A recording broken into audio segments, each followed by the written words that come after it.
बूढ़ा आदमी, युवा पत्नी और चोर। सालों पहले एक गांव में सूरज नाम का किसान अपनी पत्नी के साथ रहता था। किसान बूढ़ा था लेकिन उसकी पत्नी जवान थी। इसी वजह से किसान की पत्नी दुखी रहती थी। वो हमेशा अपने ही जैसे जवान पुरुष से शादी करने की चाहत मन में रखती थी। महिला के मन की बात को एक चोर समझ गया। वो रोज महिला का पीछा करने लगा। एक दिन उसने किसान की पत्नी को ठगने के विचार से उसे एक झूठी कहानी सुनाई। चोर ने कहा, सालों पहले मेरी पत्नी मुझे छोड़कर चली गई थी। अब मैं अकेला हूँ। मैं तुम्हारी सुंदरता पर मोहित हो गया हूँ और तुम्हें अपने साथ शहर ले जाना चाहता हूँ। स्त्री यह सुनते ही खुश हो गई। वो फटाफट बोली, ठीक है, मैं तुम्हारे साथ चलूँगी, लेकिन मेरे पति के पास बहुत धन है। पहले मैं उसे ले आती हूँ। उन पैसों से हम जीवन भर आराम से रहेंगे। यह सुनकर चोर ने कहा कि ठीक है, तुम जाओ और लौटकर इसी जगह आना। मैं तुम्हारा इंतजार करूँगा। स्त्री घर पहुँची तो देखा कि पति गहरी नींद में था।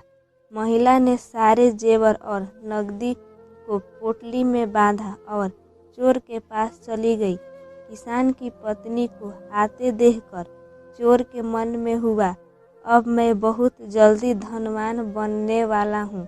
बस अब इस महिला से पीछा छुड़ाने की तरकीब निकालनी होगी। तभी किसान की पत्नी चोर के पास पहुँची। उसके पहुँचते ही दोनों दूसरे शहर की ओर निकल गए। कुछ दूर चलने के बाद रास्ते में एक नदी मिली। नदी को देखते ही चोर को एक तरकीब सूझ गई। वह महिला से बोला, देखो, नदी गहरी है, इसे मैं तुम्हें पार करवाऊंगा, लेकिन पहले मैं यह पोटली नदी के उस पार रखूंगा, फिर तुम्हें साथ ले जाऊंगा। स्त्री को चोर पर पूरा विश्वास था। उसने कहा, हाँ, ऐसा करना ठीक रहेगा।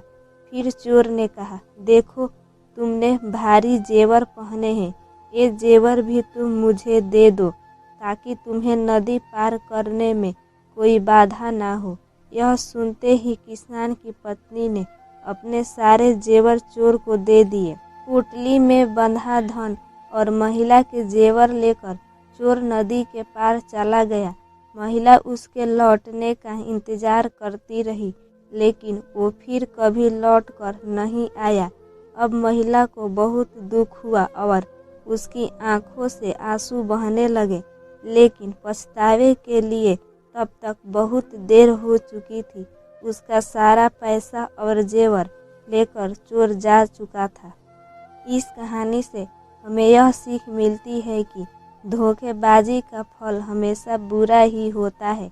व्यक्ति जैसा बोता है वैसा ही काटता है। इसलिए कहा जाता है कि हमेशा हर रिश्ते में ईमानदारी दिखाना चाहिए।